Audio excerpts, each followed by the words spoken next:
Welcome back மக்களே. நான் உங்களின் எம்எச்ஐ. சொன்ன மாதிரியே மிகப்பெரிய ஒரு சர்ப்ரைஸான ஒரு விஷயம் தான். அதான் சொன்னல, பாஷா படம் மாதிரி எப்போ வேணால் எது வேணால் நடக்கும், எதிரிகள் நம்மளை எல்லாம் பண்ணட்டும், டக்குன்னு நம்ம இறைவன் நம்மளை கை விட மாட்டான் அப்படின்ட்டு. அதனால் நமக்கு பெயில் வந்து கிடச்சிருச்சு எம்டிக்கு. அதை பற்றி ஆதாரப்பூர்வமாக நம்ம பார்ப்போம். லைவ் போடலான்னு பார்த்தோம், பட் இப்போது சில தடங்கள் ஏற்பட்டுச்சு. நம்ம எப்போ போல் 9 மணிக்கு நம்ம லைவ் போட்டுப்போம். இப்போது எம்டியோடைய பெயிலை நம்ம ரெகுலராக செக் பண்ணுவாங்க. ஈகோட்டுடைய வெப்சைட்டில் தான் நான் இருக்கேன். சிஎன்ஆர் நம்பர், எம்டியுடைய சிஎன்ஆர் நம்பரே தான்.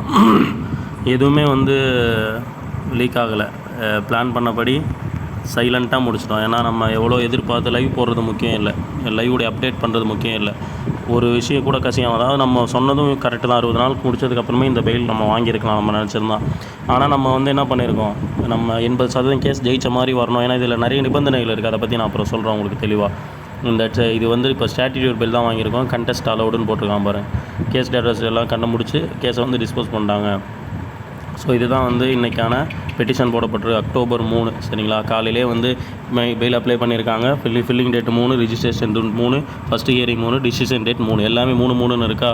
ஸோ இதை தான் சொன்னோம். பெயில் அன்றைக்கே வந்து எம்டி வெளியே வந்துடுவார்னு கேடிவி கார்த்திக் பிள்ளை ப்ரோவும் இதை தான் சொல்லியிருப்பார்.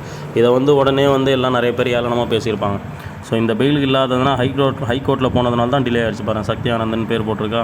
அப்புறம் பெயிலுடைய கேஸுடைய நிலைமை என்ன அப்படின்னு நம்ம உள்ளே போய் பார்த்தா நமக்கு தெளிவாக தெரியும். கேஸ் வந்து முடிச்சுட்டாங்கன்னாலும் டிஸ்போஸ் போட்டாங்க. நீங்கள் அதனால் பெயில் கிடைக்கலன்னு தப்பாக நினச்சிக்காதீங்க. பெயிலுடைய ஸ்டேட்டஸ் இதோ போட்டிருக்கு பாருங்கள். பிஸ்னஸ்ன்னு போட்டிருக்குங்களா. Order pronounced in the result the petition is allowed.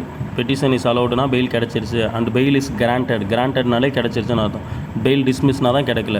With following the condition, சில ரூல்ஸ் அண்ட் ரெகுலேஷன்ஸ் போட்டிருக்காங்க அதுக்கு சரிங்களா. த பெட்டிஷனர் ஒரு சில நிபந்தனைகள், அதான் இந்த மாதிரி நிபந்தனைகள்லாம் இல்லாமல் பெயிலில் வரணுன்றதுனால தான் கொஞ்சம் இந்த 1 மாத தாமதம் ஆகிடுச்சு சரிங்களா. இல்லைனா இவ்வளோ தாமதமாக இருக்காது. கடைசியில் எதிரிகள் வந்து பெயிலே வரக்கூடாது, எம்டி வந்து காலம் ஃபுல்லாக உள்ளே இருந்துருவார் அப்படின்னு ஒரு தப்பான விஷயத்தை பரப்பினதுனால அதுக்கு வந்து முற்றுப்புள்ளி வைக்கணும் அப்படின்னா சரி நம்ம நார்மலாக ஸ்டாட்யூட்டரி பெயிலே வந்துடலாம். பல விதமான கண்டிஷன் இருந்தாலும் அதை நம்ம ஏற்றுக்கொண்டு ஸ்டாட்யூட்டரி பெயிலே வந்துடலாம் அப்படின்ட்டு எம்டி வந்து இப்போது ஸ்டாட்யூட்டரி பெயிலே வந்துட்டார். மேபி நமக்கு நாளைக்கு அல்லது இன்றைக்கி நைட்டு வரதுக்கான பாசிபிலிட்டிஸ் ரொம்ப கம்மி. எம்டியோடைய வீடியோ நாளைக்கு வர சான்சஸ் இருக்குது. பொறுத்திருந்து பார்ப்போம் சரிங்களா. 100% எம்டியோடைய பெயில் கிடச்சிருச்சு. ஸோ எவிடன்ஸோடு போடணும் அப்படிங்கிறதுக்காக தான் ஆக்சுவலாக லைவ் கண்டக்ட் பண்ணலான்னு பார்த்தேன், அது முடியலை. ஸோ எவிடன்ஸோடு உங்களுக்கு தெரியும். ஏன்னா கேடிவி கார்த்திக் பிள்ளை வீடியோ பார்த்து உங்களுக்கு சில டவுட் இருக்கும், உண்மையிலே கிடச்சிருச்சா இல்லை என்ன கிடச்சி எப்படி கிடச்சிது, இந்த எவிடன்ஸுமே உங்கள் யார்கிட்டையுமே இருக்காது. அதனால் வந்து வெளிப்படுத்தணும் அப்படின்னு தான் நம்ம வீடியோ வெளிப்படுத்தியிருக்கேன். ஓகே ஃப்ரெண்ட்ஸ், நாம் லைவில் வந்து நம்முடைய சந்தோஷங்களை ஒரு பகிர்ப்போம்.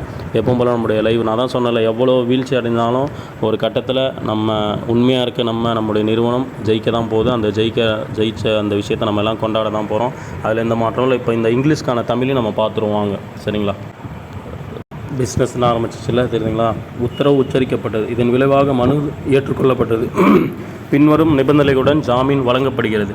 முதலாவது விஷயம், அதாவது குற்றம் சாட்டப்படுற 50,000த்திற்கான பத்திரத்தை ஜாமீன் தொகையில் நிறைவேற்ற 50,000 ரூபா கட்டணும், டெபாசிட் பண்ணணும்.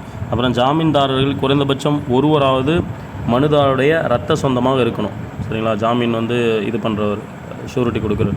அப்புறம் மனுதாரர், அந்த குற்றம் சாட்டப்பட்டவர் வந்து பத்திர நிபந்தனைகளின்படி ஆஜராக வேண்டும். என்ன இன்றைக்கி ஆஜராக சொல்லுவாங்களோ அன்றைக்கெல்லாம் ஆஜராகணும் அவர் சைன் பண்ணுறது.